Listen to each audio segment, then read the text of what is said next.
Hello. So it's been a while, but we're back, and something that is probably quite important I want to talk about is letting go. So this is actually something I've been thinking about a lot since I've been away from making YouTube videos, and it's been quite an important thing I realized. When I was younger, I didn't even have the strength to be able to let go in situations, but now it really feels like it's adding new depth to my life because there's so much you can do with just letting go. There's so much power you can gain from kind of giving up power. And it's a really weird, paradoxical thing. I think it's a bit related to the video of the paradox of detachment and sort of how if you really want something and you really want to get it, then the best thing to do is to let go of it.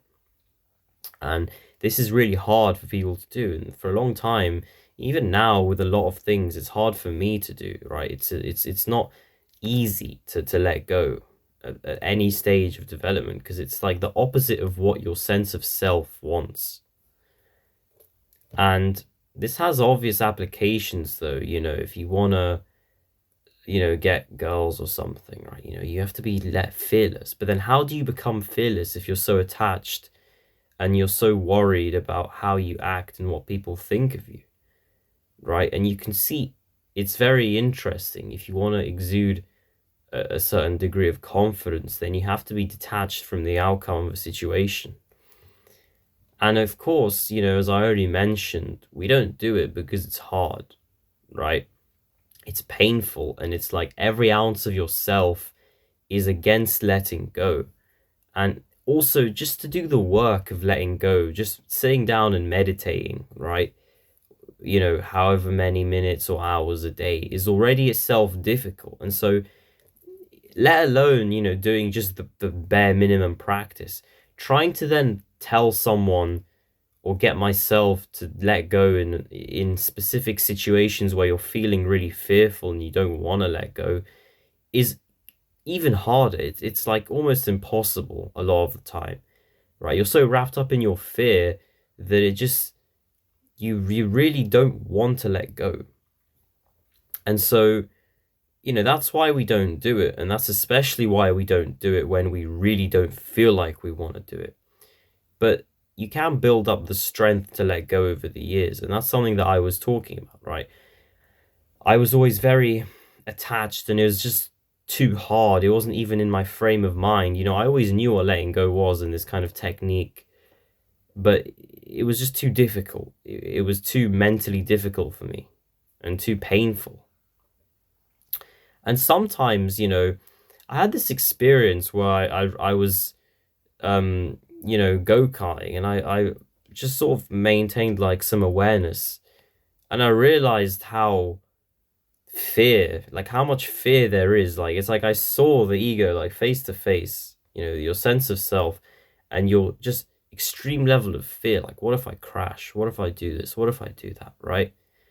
And it just made me realize how much work there is to do and how far there is to go. It's not just a simple, just let go, but you really have to be dedicated to the cause.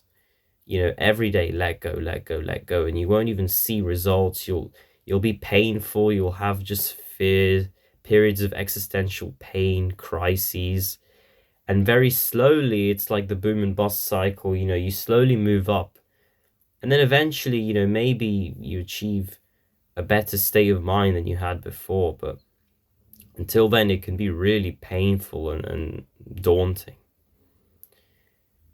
A final point is that you don't want to confuse letting go with physically letting go. So, the mental practice of letting go is more of like a spiritual kind of like existential thing. It's not like physically relaxing your body, because a lot of the time that can be kind of counter it is good to relax your body. It's not a bad thing, but it's not what letting go really. And sometimes letting go mentally can also make you let go physically. So, if you're tensed up because you're scared in some social situation and you do some letting go, then your body kind of relaxes and you become freed up. But I think the issue is that sometimes you're fighting your body and mind, It's like I need to let go, I need to let go, but you're physically tensed up.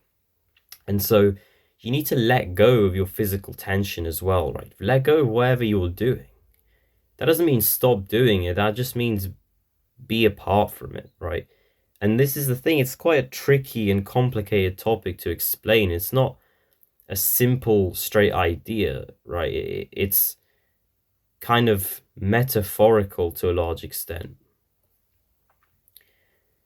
And I would say that if you're doing this practice right, then you can kind of go harder and further with it without the feeling of fear and being overwhelmed that you normally would have, So when I was younger, a lot of the time, as I said at the start, I couldn't, I couldn't let go because it was just, the fear was so powerful that it was just like, nope, I can't. But then slowly I've built up the strength where I can go into the same situations and let go. And sometimes it's still painful and difficult, but I have much more power, as it were. And that's really your measure of growth. It's like, how often can you let go? In what situations can you let go? And that proves to you if you're really improving or not. And again, it plays into just everything, right? I think this is the point I'll leave with, is that even the making of these videos, right? I mean, I don't know if it'll be visible from here to the first one that I made, but I want to say that I feel more authentic when I speak. I feel more natural when I speak now compared to when I made my first videos. I couldn't, because letting go plays so much into just every activity that you do, and it changes the level of detachment you have, changes your authenticity and how it comes across way more than just some techniques. Like, if I say, I need to look at the camera more, I need to angle my face, I need to point the camera towards myself, I need to make more eye contact, this kind of thing. These are all useful tactics to engage with your audience, but I don't know how much it really compares with the internal work of being so detached that you can be authentic with the camera and feel like you're being authentic, rather than trying to sort of put on a face and talk your points with, while still feeling like there's kind of this disconnect between you and the rest of reality. And yeah, that's my final point.